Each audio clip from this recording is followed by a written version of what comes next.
Number 8. Erika Andrea Gayta.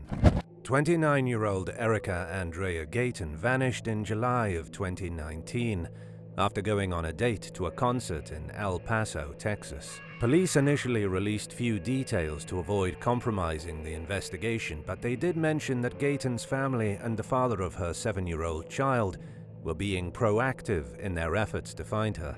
The man she was on a date with, 28-year-old Ricardo Marquez, told police that she had ordered an Uber when he last saw her and that he left the concert venue without her. Law enforcement said, pretty much right off the bat, that they believed Gayta could be endangered. Her family, friends, and the father of her son said that she was a good mother and that it wasn't like her to deliberately disappear and abandon her little boy. The details of the story Marquez gave police eventually changed.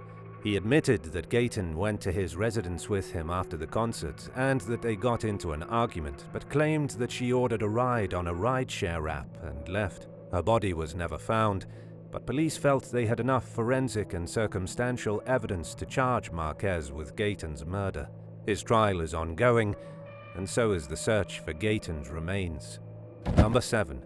Michelle McMullen. Michelle McMullen disappeared from Harrisburg, Pennsylvania in September 2008 after stealing $20,000 from a church she worked for and using it to pay for her college classes. It was a serious crime, but not serious enough for most people to stage their own disappearance. In fact, police said that she probably would not have gone to jail for it, and while they suspected that she was fleeing from prosecution all along, it was hard for Michelle's loved ones to think she might have vanished on purpose. They felt especially strongly that it was unlikely because she had a young son. Shortly before she went missing, Michelle dropped her son off with a friend in Harrisburg and said she was returning to college out of state. But she never went back to school, so her parents reported her missing.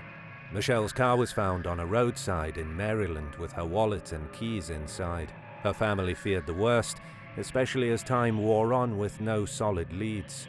In 2010, she was featured on an episode of the ID channel series Disappeared. A viewer in Oakland, California recognized Michelle and tipped off law enforcement, who found her working at a beauty supply store under an alias. It turned out that Michelle had staged her own disappearance after all. She wrote in her confession that she drove her car until it ran out of gas and simply walked away, figuring out each next step as she went along. The young woman convinced people that she had been abused and abandoned, playing on their sympathy to get help when she needed it. At one point, someone had recognized her while she worked at a hotel in Martinsburg, West Virginia, but Michelle slipped away that night before police could catch up with her. She eventually made her way to California by meeting up with a man she met online and making other friends along the way.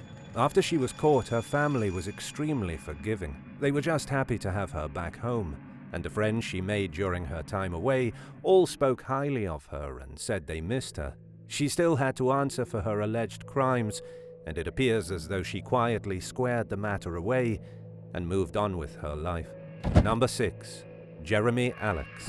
One morning in April 2004, 28-year-old Jeremy Alex showed up at his girlfriend's home in Northport, Maine, in an agitated state. He told her that bad guys were out to get him and left. A little while later, he was seen running through someone's yard nearby. He approached the homeowners with money in his hand and begged them to help him.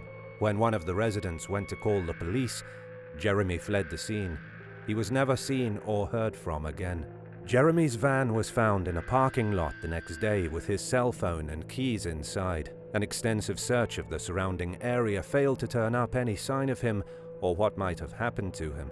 Police also searched areas where witnesses claimed to have seen a man matching Jeremy's description, but found nothing. They soon learned that the young man had a history of abusing drugs. His use wasn't consistent, but he had a tendency to binge when he did use. The day before Jeremy disappeared, he had used cocaine and heroin, which investigators believe may have triggered hallucinations and paranoid delusions about someone being after him. 4 years later, a couple turned his wallet over to detectives. They said they had found it washed up on the beach shortly after Jeremy disappeared, but were unaware that he was missing until a friend had recently told them. Jeremy is still classified as missing, but as time passes, it seems more and more unlikely that he'll ever be found. His parents have started a non-profit in his memory that focuses on teaching kids good decision-making and life management skills. Number 5. Royal Scoop Daniel III.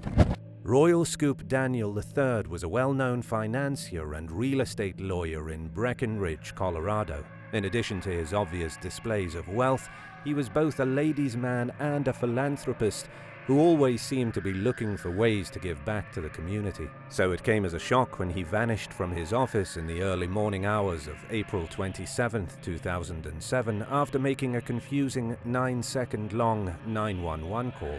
He left behind his dog, a broken pair of sunglasses, a freshly brewed pot of coffee, and a partially eaten bowl of cereal. But what started out as a search and rescue mission soon turned into a manhunt as police uncovered details about a side to Daniel's life that locals didn't seem to know about. The 60-something-year-old divorcee and father of 8 was accused of defrauding his clients out of more than $700,000. He was also deeply in debt and behind on child support, which law enforcement saw as obvious motives for staging his disappearance. They also found that his motorcycle and passport, 2 tools that would have made it easier for him to vanish, were missing from his home.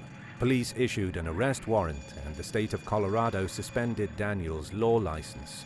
Nobody saw or heard from him for nearly 4 years, until he was caught trying to enter the United States on foot from Mexico. The entire time he was gone, he had kept a low profile and made a living as a freelancer. When he tried returning to the US with his real passport, his arrest warrant popped up and his days on the run ended. Daniel apologized to his victims in court and described how he had been considering suicide as an alternative to disappearing, but ultimately went with the latter. His friends and community felt betrayed, having learned about his double life. He received a 12-year prison sentence for his crimes. Do you think a 12-year prison sentence was appropriate in this case? Comment your thoughts below, and be sure to subscribe as well. Number 4. Neo Babson Maximus. Charles Allen Jr. was known for being highly intelligent. He was extremely good at the online games he played, and hoped to someday play professional tennis. The young man struggled with bipolar disorder, but he was functional as long as he took his medication. While living in an off-campus apartment in New Bedford, Massachusetts in 2007, the college student legally changed his name to Neo Babson Maximus without telling his family or friends ahead of time. Around the same time, he stopped taking the medication prescribed for his bipolar disorder and became increasingly confused and paranoid. 2 months after suddenly changing his name, Maximus missed a planned lunch with his father and deactivated his Facebook account. When his sister called him to ask what was going on, he denied deleting his account and claimed that people were after him. His friends and family never heard from him again after that. Days after the troubling phone call, a man matching Maximus's description entered a woman's house in the middle of the night. He apologized and told her he was looking for a college friend that he thought lived there before leaping out of a second-story window and running off into the woods. The troubled student's car was found abandoned on campus. His backpack was found nearby, and his shoes were found in the woods. Believing he might still be alive, investigators scoured homeless shelters, hotels, and other places they thought they might find Maximus. They also looked into previous claims the young man had made about plans to travel to Florida or Texas, and found nothing. There's no foul play suspected in this bizarre case. Even though Maximus has been missing for over 14 years, no trace of him has ever been found. Number 3. Tim Carney. 25-year-old Tim Carney was last seen alive by his roommate at their Butler, New Jersey apartment in September 2004. He called his job to let them know he was running late for work, but never arrived. His car was found abandoned on a roadside near the border between the towns of Elizabeth and Newark. For years, Tim's parents, Phyllis and Ed, worked tirelessly to find their son, but to no avail. In the time leading up to his disappearance, Tim had become increasingly involved with a seemingly extreme religious group called the Gospel Outreach. His family had started to worry that the group might be controlling his decisions and behavior when 2 members accompanied him to the hospital to visit his aunt because they thought that Tim was lying about where he was going. Sadly, there was little the Carneys could do. Tim was an adult who legally had every right to distance himself from his family if that's what he wanted to do. He was found alive and well in 2011 and unfortunately had no interest in reconnecting with his heartbroken loved ones. Tim's location was kept hidden from the public. His family knows where he is, but all they can do is hope that he will someday reach out and reconnect with them. While Tim's motives for disappearing remain unknown, many still speculate that the gospel outreach has something to do with his refusal to speak to people from his past. Number 2. Carlina White. It seems impossible for someone not to realize that they're considered missing, but it has happened. When Bridgeport, Connecticut resident Nettie Nance became pregnant as a teenager, she needed health insurance. In order to get it, she needed to provide her birth certificate. But Nettie's mother, Ann Petway, was strangely reluctant to give her the document. The clock was ticking on Nettie's pregnancy, and she knew she needed to see a doctor. She searched through her mother's things and found documentation with her name and birth date on it. Yet the Office of Vital Statistics was unable to find her birth certificate. They even suspected that Nettie was trying to use a fake identity. A few days later, Anne sat Nettie down and told her that her real mother had abandoned her shortly after birth. But Petway's story didn't add up, sparking a years-long search by Nettie to uncover her true identity. She eventually learned that her birth name was Carlina White and that she was kidnapped from a Harlem hospital in 1987 after her young parents took her to the emergency room with a fever. Carlina was kept overnight and disappeared in the early morning hours. Petway, who had lurked around the hospital for months disguised as a nurse and blending in with real staff members, successfully eluded authorities after stealing Carlina. She finally went to prison after Nettie's exhaustive search led her to her biological parents, sparking a high-profile criminal case that made international headlines. Nettie's relationships with her parents, all of them, have been complicated by the ordeal, and she struggled immensely with being thrust into the spotlight during such a tumultuous time in her life. She is reportedly in touch with both Petway and her birth mother and is living a private life, avoiding the unwanted publicity that came with the case. Number 1. Anton Pilipa. Sometimes a missing person reappears under circumstances that are just as strange, or perhaps even more so, than when they vanished. This was certainly the case for Anton Pilipa, a Canadian activist who disappeared in 2012 while awaiting trial for weapons and assault charges. For nearly 5 heart-wrenching years, Pilipa's family searched for him with no luck. Nobody had any idea what might have happened to him or where he might be.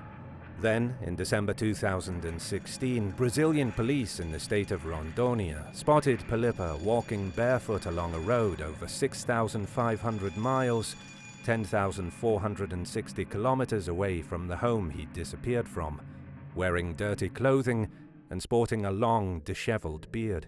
He had no ID or passport on him, but a dedicated officer managed to get to the bottom of the situation with the help of foreign embassies. Anton was taken to a hospital and escaped shortly thereafter, but authorities found him and took him back to treatment.